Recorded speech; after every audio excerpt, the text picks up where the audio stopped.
Приготовились? Да, мы едем. Мы в трусах. Вова! Капец, как горячо. А потом эти плиты смыло. Назад, назад, назад! И все это приводит к смерти двигателя. Я дома поговорим. Вова, нет, я не хочу в дерево. Всем привет, и мы снова в пути. В этот раз мы с Александрой едем на наш любимый маршрут – Староавстрийскую дорогу. Ту самую, где даже подготовленный внедорожник может засесть, а точнее залечь надолго. Точной информации о состоянии дороги до сих пор нет. Известно, что один мост полностью разрушен, а можно ли переехать реку через брод – вопрос открытый. Подписчики в Телеграме знают, что по пути у нас из Астаны до Усть-Каменогорска машина словила check-engine благодаря качеству бензина на трассе. И были комментарии о том, что вот Land Rover, он любит астанинский бензин. Вот, ребят, на такой заправке мы сейчас заправляемся в Курчуме. Александра, когда увидела эту заправку, она мне закричала: на такой заправке мы заправляться точно не будем. А я-то хорошо знаю местные заправки. И это очень приличная заправка. Посмотрите, у нее есть даже крыша над головой. Ну, немножко разобранная. Да, бензин здесь только 92, никакого другого бензина, конечно, нет. Мы залили сейчас 25 литров и поедем дальше. Нам там еще километров 300 ехать. Но дальше на выезде из Курчума я вам покажу заправку, на которую мы заправлялись раньше, до этого. Да. Ехали, и вдруг видим что-то вот такое непонятное. Давайте пойдем изучать. Вдруг с собаками запрещено. Или с женщинами. С женами нельзя. Может же быть так? Ну, теоретически. Товарищество с ограниченной ответственностью Теретагам. Участок правый берег, исключая участки для любительского спортивного рыболовства. Но мы не занимаемся любительским спортивным рыболовством. Озеро Зайсан. Мы где?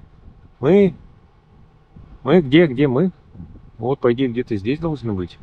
Вот в этих краях. Чем они отличаются? Это стерео, наверное. И для дальтоников. Номера разные. Здесь почему-то 5 написано. За рыболовство без разрешения или путевки налагается административный штраф. А здесь почему-то написано 6. Да, это какие-то разные участки. Ничего не понятно, но очень интересно. А вот то, куда мы едем. Ну, слушайте, жизнь сильно поменялась. Я потом подниму дрон, покажу. Но вот это вот все, сейчас это вода. Вот очень узкая граница есть, и то вопрос, можно ли на нее выехать и можно ли на ней встать. А раньше вот это все поле, вот до этой полосы, это была коса. Ну, может быть, уровень воды поднялся, а может быть, они что-то здесь делают. Не знаю. Сейчас спустимся вниз, посмотрим. Наше любимое развлечение — поездки по степи в поисках дороги. Вон, смотрите, припадки. Коржиковские припадки, да? В чем у нас тут припадки? Ну, конечно. У нас тут гурман. Так, мы припарковались. Сейчас раскидаем сюда маркизу. У нас специальная модель, почти в бикини. И ейный муж, это я. Показываем. Вдруг вы не видели? Мы уже так часто это показывали. Так много раз это показывали, но тем не менее все время появляются новые подписчики, которые спрашивают: а как вообще все это работает? Ну, как это работает, интересно? Где оно у меня здесь? С одной рукой это, как всегда, проблемы. Поехали. Эту часть. Отлично. Теперь выдвигаем вот эту конструкцию. Она придает нам жесткость. Нам останется накинуть сюда москитную сетку. И, наверное, одну косынку, чтобы защитить от солнца оттуда. Юрту мы в этот раз раскладывать не будем, потому что мы сегодня приехали всего на одну ночь. Мы переночуем. И завтра рано утром рванем в ту сторону, в сторону Маркоколя. Проедем вот там мимо Шикельмеса. Потом проскочим мимо Кен-Кириша. Остановимся, сделаем только одну фотографию. Потому что на Кен-Кирише мы уже несколько раз были. И наша задача как можно быстрее доехать до Маркоколя, чтобы заехать на Староавстрийскую дорогу и там разбить лагерь. Ну а пока готовим лагерь на озере Зайсан.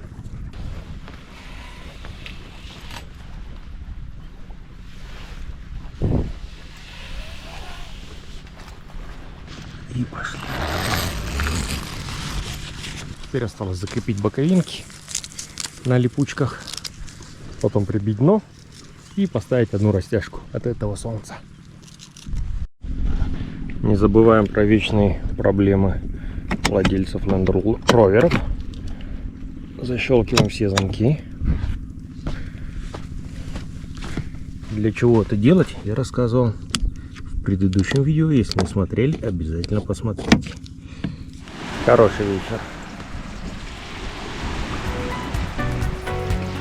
Краткая географическая справка. Озеро Зайсан, вероятно, является самым древним озером на планете. Его возраст около 70 миллионов лет. А место, где мы стоим под названием мыс Бархот, возможно, образовано ударом метеорита. Вот так оно выглядит сверху. Утром просыпаемся, начинаем разбирать то, что у нас натворил небольшой ветерок. А под каждыми сумками, под каждыми вещами, те, что остались на улице, в сумках в том числе, да, было просто вот сотни, я не знаю, если не тысячи двуххвосток. Я такого количества в жизни не помню. Вот мы с Володей сколько уже путешествуем, да, вот этаж у нас достаточно большой, но это просто ужасно. Лагерь раскидан для избавления от нежданных гостей. Посмотрите, кому вам понравится. Ужас какой-то. Внутри, снаружи.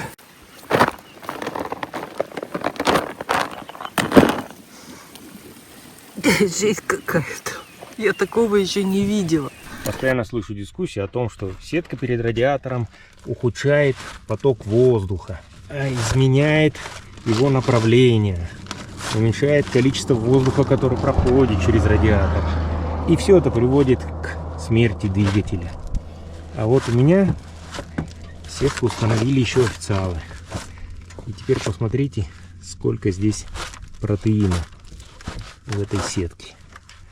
И вот как после увиденного, что вы скажете? Сетка — это все-таки добро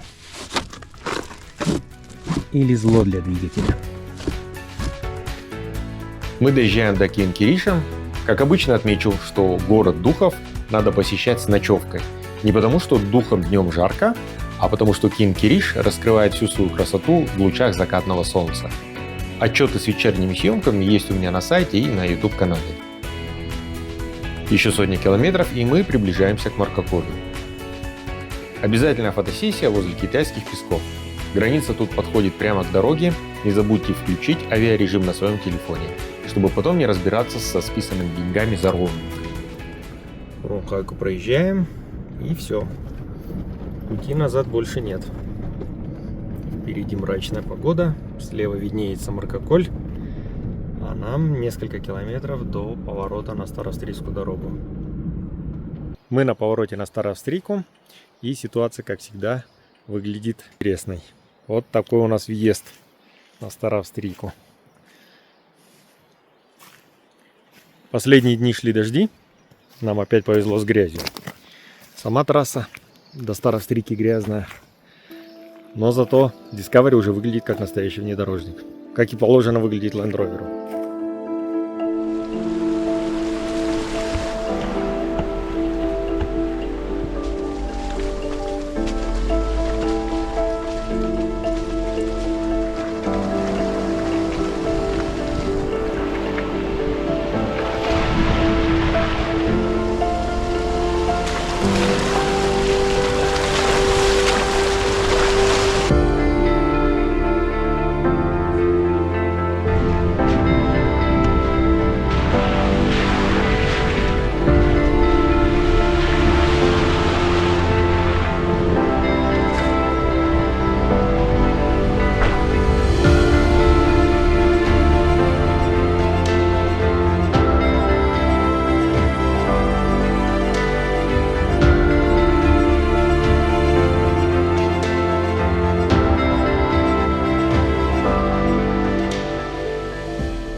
Как ни крути, можно спорить, конечно, у каждого свой вкус. Но по мне, так Староавстрийская дорога самая красивая из проезжаемых в Восточном Казахстане, где я только не ездил.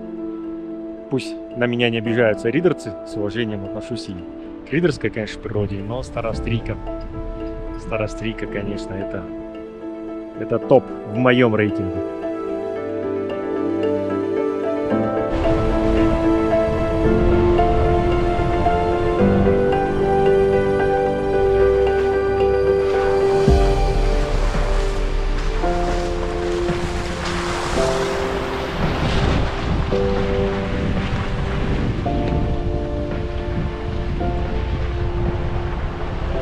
Еще одно место, где нужно проверять геометрию. Раньше в этом месте был достаточно крутой выступ, на котором мы в прошлую поездку посадили Грейт Чироки на брюхо. Но теперь его заложили бревнами, и все стало заметно легче. Настолько...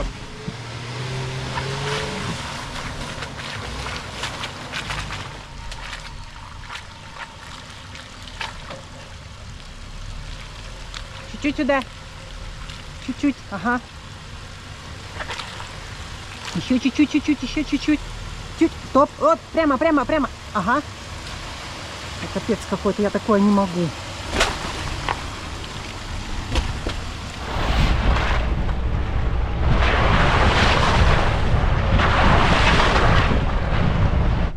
В идеале можно лагерь где-то здесь разбить с видом на эти... На дороге? Да, на дороге с видом на вот эту долину. Было бы шикарно. Но сейчас у нас будет поворот направо. Если мне память не изменяет, мы начнем спускаться на ту сторону хребта. Там нас должен ждать пост. Так как это национальный парк, там нужно будет заплатить небольшую денежку. Вот он хочет проехать над этим колесом, а мне кажется, он не проедет, но он упертый. Встанет вот. Давай, давай, давай, давай. Еще чуть-чуть, еще. О, вот, хорошо, хорошо. Все, назад. Назад, назад, назад.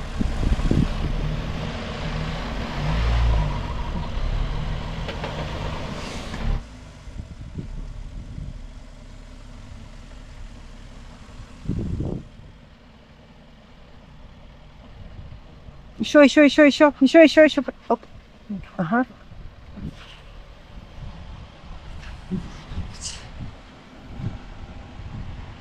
Контроллер все сделает сам, Сальчик. Я дома поговорим. Первый мост мы проскочили сходу, а по факту он оказался самым разбитым. Как нам недавно сообщили, сейчас его уже ремонтируют.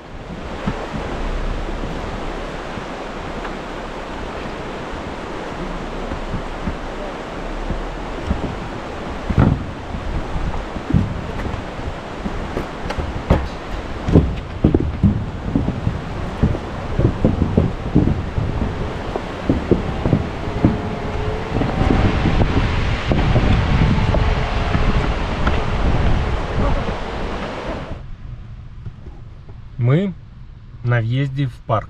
По идее, здесь должен быть человек, который должен взять... Стоп. Да, ехайте вы назад. Ехайте-ка вы домой. А он не говорит. Его здесь просто нет. Нет никого. Непонятно. Рабочий день вроде бы. Ну, может быть, дорога непроезжаемая, поэтому они сейчас сюда никого не гонят. А мы проехали. Не могу сказать. Ну, в общем, пообщаться не с кем. Заплатить тоже некому. Поэтому просто едем вперед. Очень веселая у нас история.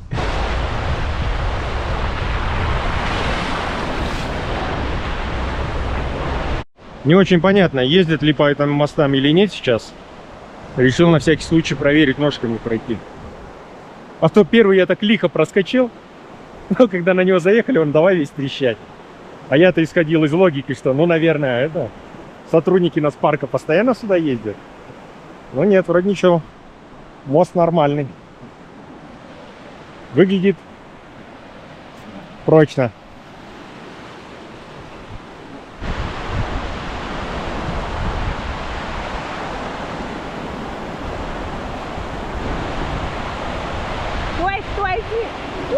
Стой.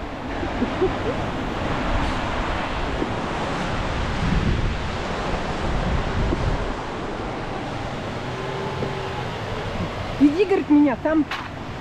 Меня согнал с этого моста. Еще мост. Вот даже грибочки растут на мосту. Чтобы вы понимали.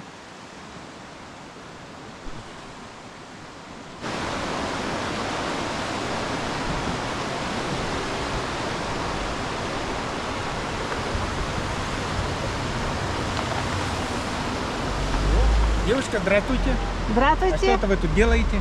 Рыбу, чай, кофе, потанцуем. Потанцуем, заходите. Хорошо.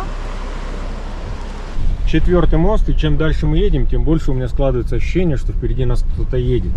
Потому что следы от автомобильных шин влажные. И точно, впереди едут 2 машины. Мы их догоняем.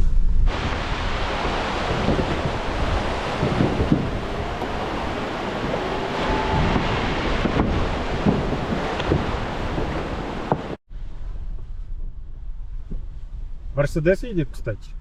Мгм. О, красавчик. Чем-то мне это напоминает пробки на... На чем? Пробки. Володя, соберись. Ну вот, все. Старость пришла. Альтгеймер. Да, Альцгеймер. Добрая жена. Не знаю даже. Слушай, на Эвересте. Я хотел сказать про Эверест. Такое слово вылетает из головы. Вот, пожалуйста. Пробки на староавстрийской дороге. Как бы ребят обогнать, потому что они реально нам спортили немножечко планы. Мы думали, сейчас быстро проскочим, доедем до следующего моста. А мы их, ну вот никак сейчас. Вот так выглядит дорога. И до моста ехать далеко, они еле-еле ползут. И мы... Значит, искать место. Да, и мы хотели там остановиться. Сачка, поснимай красивые картинки.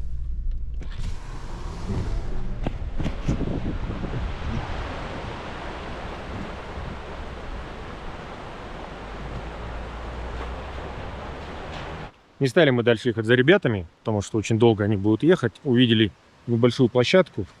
Здесь прям подготовленная якобы для отдыха. Сейчас маркизу сюда поставим. Опрыскаемся от комаров.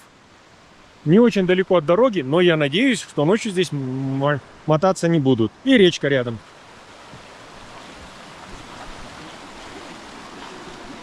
Быстро раскидали лагерь.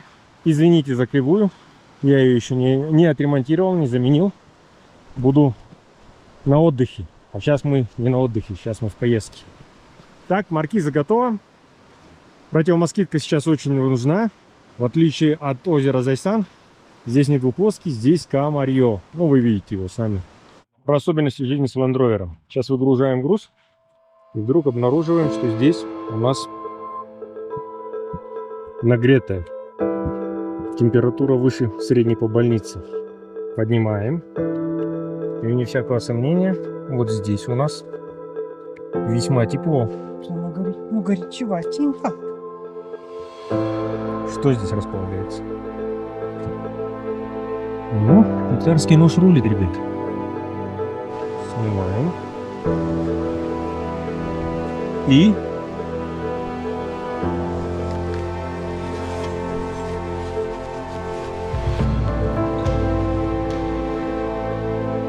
как говорится, что легче стало? Капец как горячо. Компрессор пневмоподвески. Зачем его тогда закрывать в изоляцию? Очень странно. Ну, вдруг у меня там проткнуло пневмобаллон где-нибудь на наших кочках. И сейчас компрессор пневмоподвески шарашит и шарашит. А мы это проверим. Давайте заведем машину и послушаем. Как долго будет гудеть? Компрессор пневмоподвески. Почему он разогрелся? Так, компрессор перестал работать, но я слышу, как шипит воздух. И он шипит здесь. Ага, все, перестал. Что-то пшикнуло. И шипение прекратилось. Все, компрессор не работает, воздух не шипит.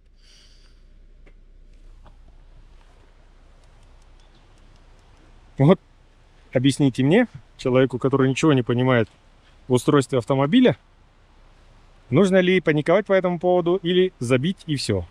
Пока у меня подозрение, что это пневмоподвеска, highly likely, и ну, я не верю, что у нас что-то повредилось. Мы несколько раз поднимали, несколько раз опускали пневму. Возможно, вот по туда-сюда, туда-сюда, причем достаточно активный, признаюсь честно. Потому что каждый раз, когда мы останавливались и выгуливали собак, я опускал пневму в нижнее положение. Потом поднимал верхнее положение, потом опять нижнее положение. Да? На дороге мы постоянно верхнее положение. Потом, если мы превышаем скорость 50 км в час, она чуть-чуть опускается. Потом снова подкачивается. Возможно, он действительно перетрудился, потому что пневме пришлось работать много. Вот так я себя сейчас успокаиваю. Поэтому мы сейчас все это дело соберем. Крышку я прикручивать не буду, просто ее положу. И посмотрим завтра. Ставлю больше 75% что-то штатное поведение. Ваши комментарии пишите там внизу. Где-нибудь в YouTube. Мы приехали к Броду. Вот о чем речь шла, когда ребята сказали, что бросили плиты, а потом эти плиты смыло. Кстати, наши вчерашние компаньоны не рискнули штурмовать реку и вернулись назад в Маркоколь. Ну вот, очевидно, вот здесь они едут все. Вот там будет сложность на самом выезде. Мне кажется, вот здесь мы проедем. Да. Вот здесь аккуратно, даже тебе мерить. Не, там надо сходить, не обязательно посмотреть, потому что там большой камень, и будет очень плохо, если... Вон тот, который обтекает. Да, вот который обтекается, и будет очень плохо, если он... Сядет нам на брюхо. Мы на брюхо. Да, мы брюхом на него сядем.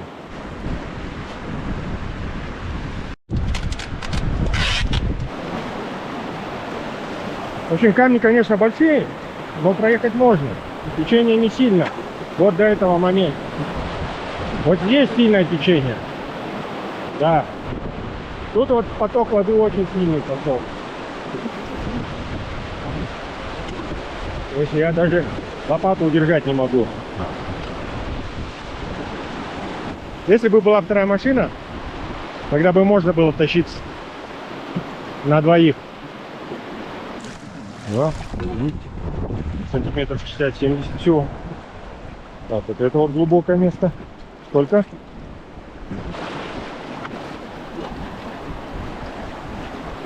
Глубина, да. Здесь вот, смотрите, уже на пределе. То есть, если здесь ехать, здесь проблема в том, что глубоковато. Вот ты видишь, да, как я иду? Сейчас вы присутствуете при том самом процессе принятия решения, после которого в интернетах задают вопрос: и чем люди думали, когда решили? Вот вроде думаем. Приготовились? Да, мы едем. Мы в трусах. Вова!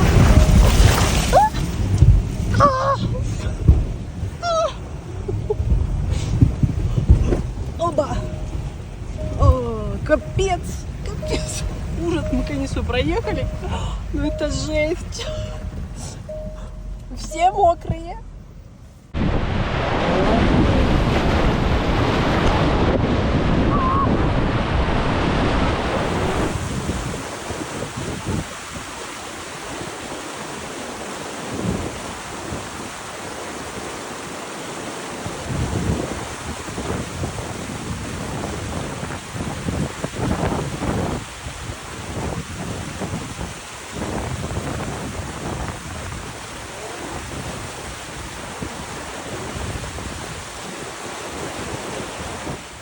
Мы справились, ребят.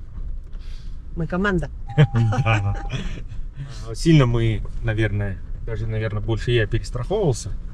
Брод проходимый, но у меня опыта проезда бродов не так много. Из крупных это третий брод. Прям из крупных третий брод в моей жизни. Поэтому можно, наверное, ехать было и чуть помедленнее. Но я, учитывая риски того, что машину может снести на камень. А тут еще жена, тут еще собаки. Да, собаки. Переживал. Решил перестраховаться.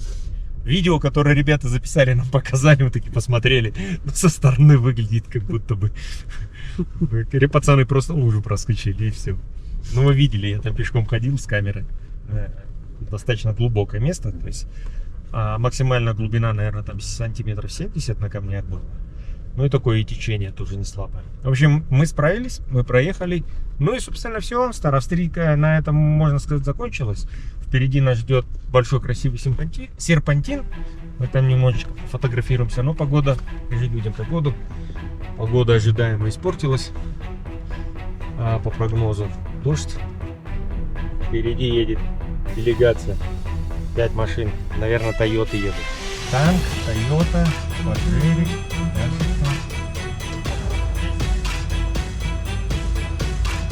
Здрасте. А теперь давайте-ка вспомним все вместе. Точнее, соберемся силами и зададим мне вопрос. Где у меня лежит ремкомплект?